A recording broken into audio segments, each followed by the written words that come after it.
Santiago 2:24, then Ephesians 2:8 and 9. Andiyan na po ba kayo? Yan, kunin natin po yung ating mga Biblia. Ayan, sabi po sa verse 24 in IV version, yung aking babasahin sa English. Sabi po dito, you see that a person is justified by what he does and not by faith alone.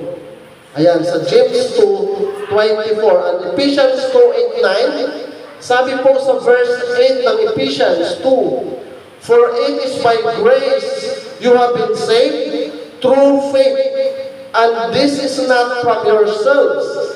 It is the gift of God, not by works, so that no one can boast. Purihin po ang pagkabasa ng salita ng ating Panginoon. So akin pong tinatawagan ang mensahero ng Diyos na siyang gagamitin sa atin na magpapaliwanag. Extend po natin yung ating mga kamay at ipanalangin po natin siya. Panginoon, salamat minsan po Diyos sa isang napakagandang hapon na ituugad na pinagkakaloob mo sa amin. Ang minsan po Diyos, mapakinggan namin ang iyong banal na salita sa Ephesians 2:8 and 9 and James 2:24, Panginoon. Lord, in-acknowledge namin na ang salita na ito ay galing sa iyo. Bless mo ito, Panginoon, maging ang iyong lingkod na siyang magpapaliwanag sa amin, Panginoon. Kung ano man ang nais mo, na mensahe mo, na nais mo iparating, Panginoon. Lord, ikaw ang patuloy na mauna. Pagharian mo siya, Panginoon. Itago mo siya sa likuran. Na anuman kapahayagan mo, Panginoon. Ito lamang ang mahayag sa aming kalagitnaan. Panginoon, sa po namin siya pinagkakatiwala. Let your Holy Spirit, God, yapan bibighin mo, Lord, na siyang patuloy na mag-guide, maging sa amin na makikinig, Panginoon. Pagharian mo ang aming mga puso, na sa bawat mga salita mo na aming mapakinggan sa hapon na ito. Panginoon, magiging kalakasan namin, magiging patnubay namin ito, Panginoon, at patuloy na pag-asa namin, O Diyos, sa mundong ito habang kami ay lumalakad ayon sa nais mo. Salamat, Panginoon, sa pagpapuri, pagsamba, pagdakila, pagluwalhati. Sa pangalan ni Jesus, ang lahat na handang makinig sa mensahe ng Diyos ay magsabi ng Amen and Amen. Praise the Lord. So, tayo po ay manaupo na at pakinggan po natin ang mensahe ng Diyos sa hapon na ito. Pinapawisan ba kayo? Ay, pawisan ba? Sa totoo lang, no, sa totoo lang, kung sa impyerno tayo pupunta, hindi ko dapat sa parang ito. Pasalamat na lang tayo at hindi tayo nagpupunta. Otherwise, mas mainit pa ang aabutin natin. Anyway, ngayong hapon, ang basihan ng ating mensahe ay magmumula sa Biblia. No? Biblia ang ating gagamiting basihan ng ating pagtuunan ng mensahe. Ang Biblia ang ating hawak ngayon ay Magandang Balita Biblia, Biblia sa bawat Pilipino. Philippine Bible Society. Nininervyos kasi ako doon sa ibang Biblia eh. Kasi may mga lumabas na Biblia na medyo nininervyos ako. Ito ba yun? Hindi ito. Nininervyos kasi ako, may lumabas, binabasa ako talaga. Nininervyos ako doon sa pagkakabasa ko nun. Anyway, ang Biblia ito ay binubuo ng 66 na aklat. At ang Biblia ito ang kumakatawan sa Biblia ng mga Ebangheliko at kumakatawan din ito sa Biblia ng mga Protestante. Dahil katulad ng turo ko kanina sa inyo na ang Biblia ng Romano Katoliko ay 72 ang aklat at hindi natin tinatanggap yung Deuterocanonico kung kaya 6 na po ang 6 na lamang. Ngayon, kung bakit ko dala ang Biblia ay sapagkat gusto kong maintindihan at malaman ninyo na ang mensahe ay dito galing. Amen. Hindi hocus-pocus, hindi hugot-hugot, kundi dito talaga ibuhat. Okay. Ang aking tatalakayin o ang aking pagbabanggain ay ang dalawang kaisipan patungkol sa kaligtasan. Ang dalawang kaisipan na ito na kung saan ay laganap sa buong mundo, hindi lamang dito sa atin, ay yung pananampalataya lamang ang nagdadala ng kaligtasan at sa kabilang panig naman ay pananampalataya at gawa ang nagdadala ng kaligtasan. Kung may boxing, sino ang panalo sa dalawa? Okay, para maintindihan natin kung sino ang mananalo, bayaan natin na ang salita ng Diyos ang tumuran kung sino ang mananalo. Okay? Ngayon, ang bawat paniniwalang ito ay mayroong suportang mga talata mula sa Biblia. Okay. Gusto kong ipaalam sa inyo na ang pagturo ng Biblia ay mayroong dalawang kaparaanan. Una, may nagtuturo na kung ano ang sinasabi ng Biblia o ng kasulatan, sila ay sumusunod dito at ito ay kanilang sinasabi at itinuturo. Sa kabilang dako, meron namang mga tao na meron ng sariling naratibo. Meron ng ginawang doktrina, pansarili, kagustuhan, at upang ito ay maging legal at maipahayag sa tao na ito ay tama, ginagamit nila ang Biblia, sinusuportahan ito, dahilan sa ang maraming tao naman na hindi nakakaintindi ang kabuuan, nalilin lang sila. Sa madaling sabi, ikaw ang dapat susunod sa sinasabi ng kasulatan, hindi ang kasulatan ang pasusunodin mo sa iyo. Sa Pilipinas, usong-uso na ang Biblia ang pinasusunod sa kanilang naratibo. At kalimitan sa mga taong ito, ang dala nilang sistema ng pananampalataya at ng kaligtasan ay pananampalataya at gawa. Dahilan sa kung hindi lalagyan ng at ay hindi mag-aari ang kanilang katuruan. Hindi po pwede. At sa katunayan, sa buong mundo, mga protestante at ebangheliko lamang ang nagtuturo na ang kaligtasan ay pananampalataya lamang. All the rest, lahat ng kanilang katuruan ay pananampalataya at gawa. Now, ang tanong, meron bang suporta? Meron, pag-aaralan natin. Pero, bago tayo dumako doon, gusto kong malaman natin o gusto kong bigyan ng pansin, bakit ba kinakailangan ng kaligtasan? Bakit? Importante ba na magkaroon ng kaligtasan? At bakit dapat magkaroon ng kaligtasan? Bakit dapat tayo maligtas? Ano ang importansya ng kaligtasan sa tao? Kinakailangan ba talaga tayo maligtas? Ngayon, bakit yung mga hayop hindi kinakailangan maligtas? Hindi ba kayo nag-iisip? Pag pinumpara nyo ang tao at saka ang hayop, iisa ang itsura niyan. Meron silang fertilization, nagkukopling, katulad din ng tao, nabubuo sa loob ng tiyan, pagkatapos iniluluwan, may hininga, at nabubuhay.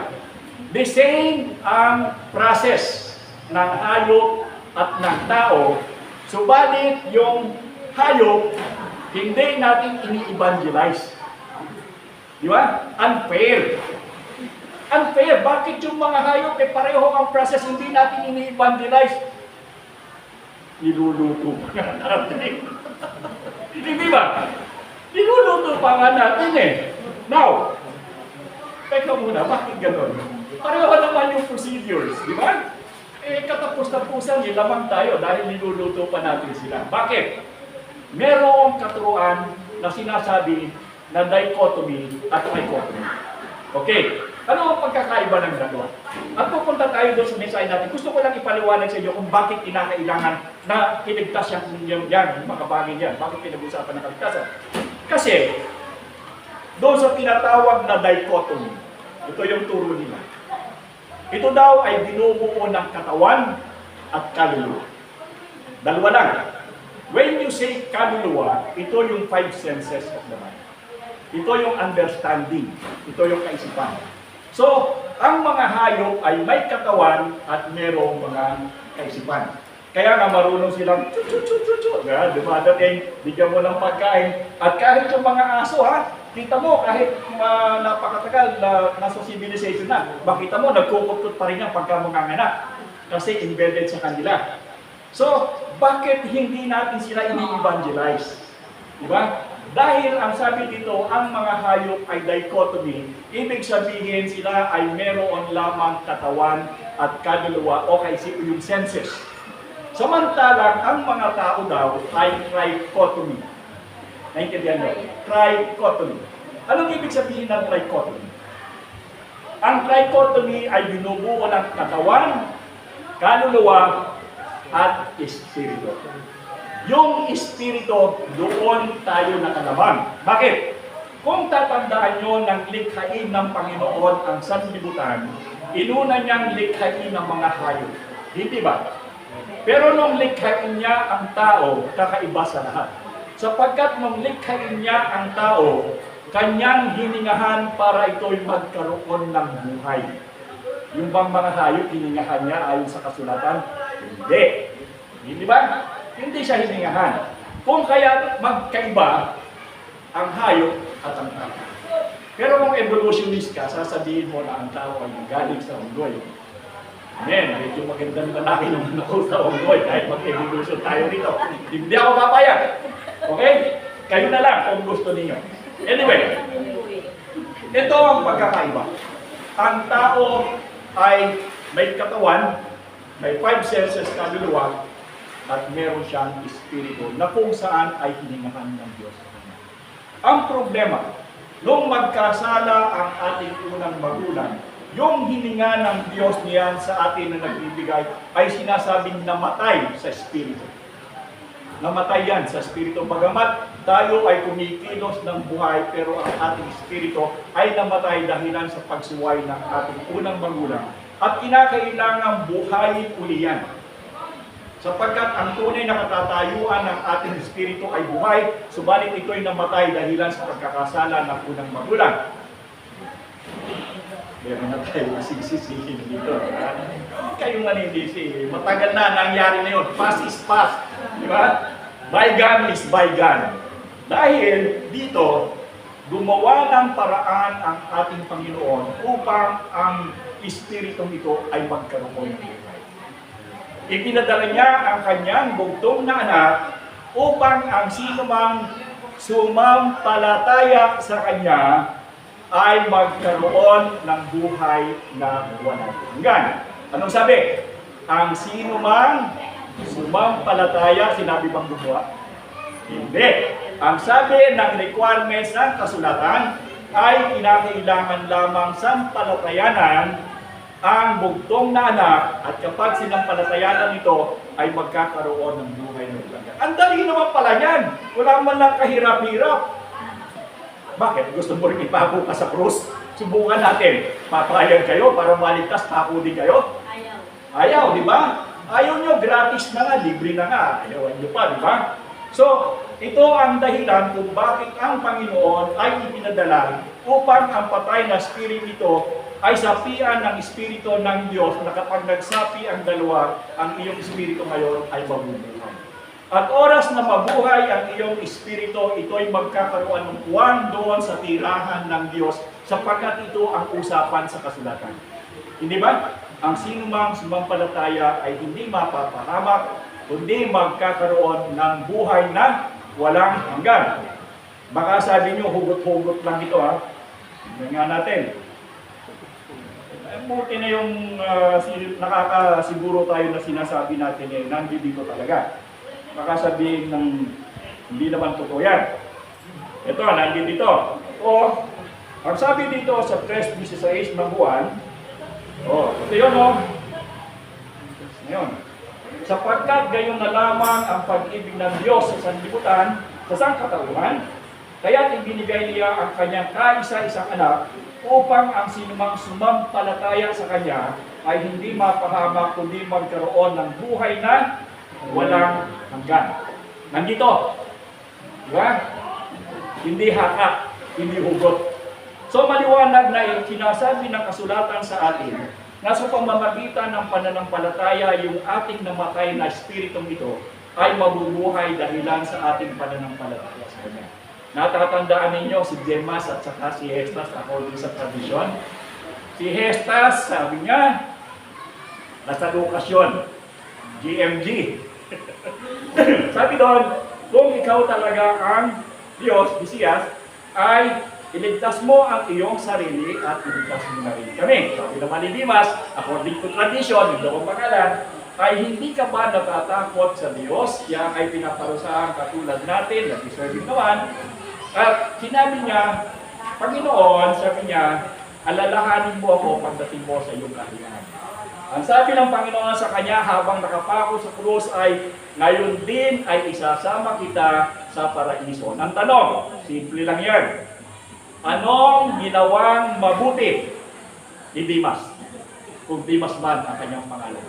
Anong mabuting ginawa niya para siya ay isama ng Panginoon sa paraiso? Meron ba? Wala. Paano siya gagawa ng mabuti? Nandun nga siya nakapako. And yet, sa kanyang kalalagayan, siya ay pinangakuan ng Panginoon ng kaligtasan, hindi dahilan sa kanyang kayang gawin sapagkat wala nga, kundi dahilan sa kanyang pagtitiwala at pananampalataya sa Panginoon. 1 point, pananampalataya lang. Di ba? Sa 1 point, kung yung pananampalataya lamang, talo yung pananampalataya at gawa. Kasi kung totoong may gawa, si Dimas o yung sabi natin isa sa nakapako, wala namang ginawa yun. And yet, isinama siya ng Panginoon sa paraiso sapagkat siya ay nagtiwala, sumampalataya sa Panginoon. Okay. So nakita natin na importante pala ang pananampalataya sapagkat kung walang pananampalataya ay hindi pala tayo maligtas. Now ang issue, kinakailangan ba talagang samahan ito ng gawa? Pero meron din naman silang talata na ginagamit na sinasabi naman sa kasulatan na dapat daw gumawa din tayo para daw tayo ay magkaroon ng kaligtasan. Babasahin ko sa inyo. Nandito rin. Nandito rin. Okay na? Dos disipya. Ang problema, masakit na ang aking mata sa pawis. Okay. Talagang kawawa talaga sila kasi introduction pa lang ito, talagang mainit na eh. Lalo na kung totoo ito. At least hindi tayo talaga pupunta doon.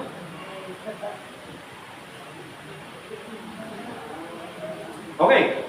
Doon sa Santiago 2:17, ang sabi ay ganito. Gayon din naman, patay ang pananampalatayang walang kalakip na gawa. O, paano yan? Puntos ba sila? Hindi. Ituloy mo. Huwag yung putulin. Huwag kayo putulin. Ang sabi doon, ngunit may nagsasabi, may pananampalataya ka at may gawa naman ako. Okay? Ipakita mo sa akin kung paano maaaring magkaroon ng pananampalataya na walang gawa. Kita mo sa akin. Pwede bang magkaroon ng pananampalatayang walang gawa? Okay, sabi dito. At ipapakita ko naman ng walang mga gawa. At ipapakita ko naman sa iyo na ang aking pananampalataya sa pamamagitan ng aking mga gawa. Di ba? Sumasampalataya ka na ang Diyos ay iisa, di ba? Mabuti naman. Ang mga demonyo man ay nasumasampalataya rin at nanginginig pa. Isa kang hangal. Nais mo pa bang patunayan ko sa iyo na walang kabuluhan ang pananampalatayang walang kasamang gawa? Okay? Hindi ba ating amang si Abraham ay itinuring ng Diyos na isang matuwid dahilan sa kanyang mga gawa nang ihandog niya sa dambana ang anak niyang si Isaac? Dito ay makikita mong magkalakip ang kanyang pananampalataya at mga gawa. Ang sabi dito, magkalakip. Kumbaga, pananampalataya, das gawa. Hindi pananampalataya plus gawa. Kasi sinasabi dito ng banal na kasulatan ni Apostol Santiago, hindi mo po pwedeng paghiwalayin ang pananampalataya at gawa sapagkat ito'y magkasama. Pag sinabing magkasama, hindi at, hindi plus, dahil ito ay magbaliisa. Dahil sa ang pananampalataya ay nagbubunga ng mabuting gawa. This is the byproduct of faith.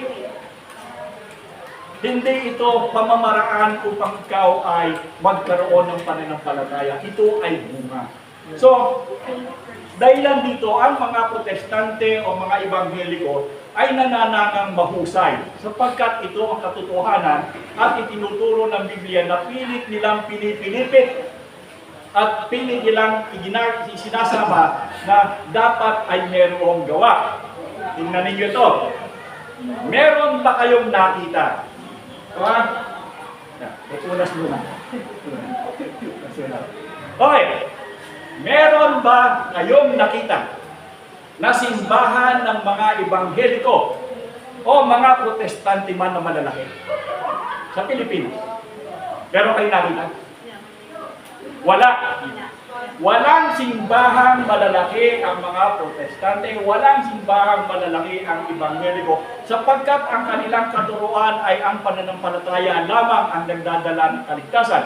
Pero, yung lahat ng nagtuturo na pananampalataya at gawa, kumusta ang kanilang mga simbahan?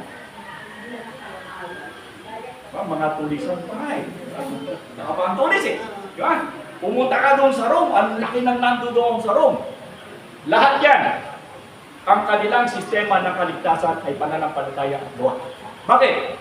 Sa pamamagitan ng pananampalataya at gawa, kanilang pinipuwersa na sinasabing, kinakailangan mong magbigay, kinakailangan mong tumulong, kinakailangan mong maglakad. Importante ang ikapo, pag hindi ka nagbigay, may utang ka pa. Bakit? Sapagkat sinasabi nila na kapag hindi ka gumawa ng mabuti, wala kang kaligtasan. At dahil dito sila'y natatakot, sino pang hindi gusto maligtas? So dahilan dito sa kaisipan na ito ng mabuting, kinakailangan gumawa ng mabuti, ang mga tao ay napipilitan. Sa totoo lang, ako po'y maawain.